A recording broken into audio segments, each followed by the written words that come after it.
Well, this is going to be an Avalanche review that is not very long and probably not all that confident in any of the Avs players.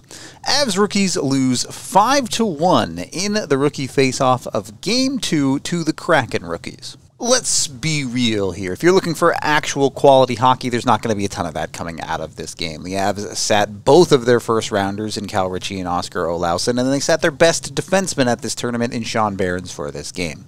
So, for an NHL talent level, this team was lacking in most categories for this game.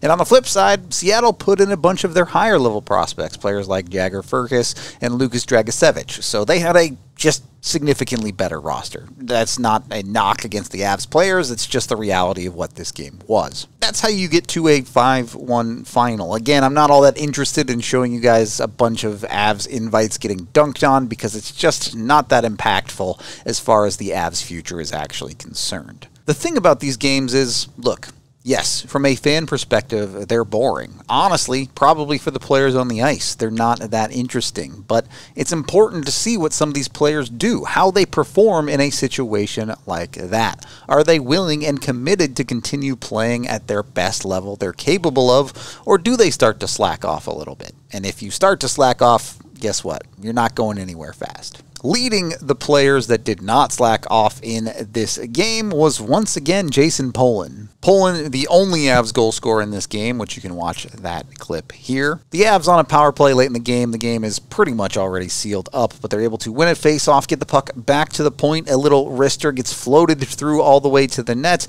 and the Avs sit two players net front where they're able to battle and dig out for it until the puck eventually springs out to Polin, and it's a decent little finish from Polin on his backhand side.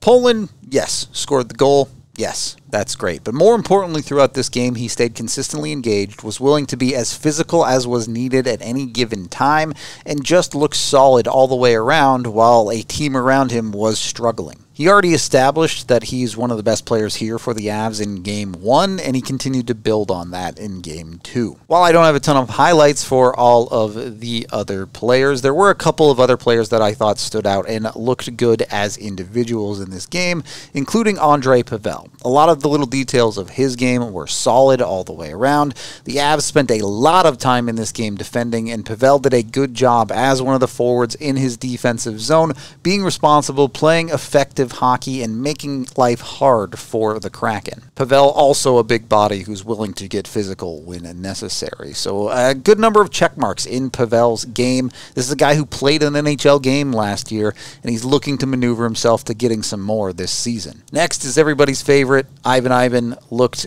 good once again. These types of players are proving some consistency when it comes to their high floor level. Yeah, they don't have a high ceiling either, but when they can give you that steadiness, you know NHL coaches are going to love that. Even if the game is bad, the player is able to be consistent, and that was Ivan in this game.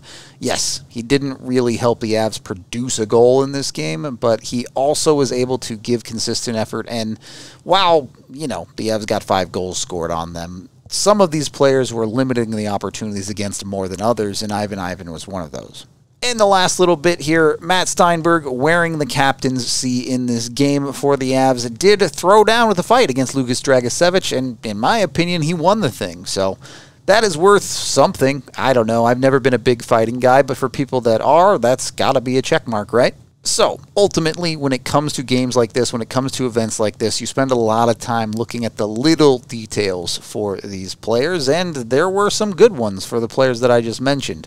You also see maybe sometimes players get a little bit in over their head. I thought Max Curran was that guy a little bit in this game. Not that he played horribly, but he had a very good Game 1 and was rewarded as the top-line center for Colorado in this game, and you could see he looked like an 18-year-old that is not ready to make the jump just yet, while Seattle has a lot of guys close to making that jump. It's just the reality of where a prospect is at any given time in his development. So, the game wasn't quality, but what was quality was a bunch of the interviews we had here at DNVR. Click off of this video and go watch our interviews with Rob Blake, with Alan Walsh, with Pat Brisson. There's a ton of those up on our YouTube channel right now, and there's a ton more coming over the next handful of days. Go watch those and hear some great insight on the Avs and the NHL as a whole.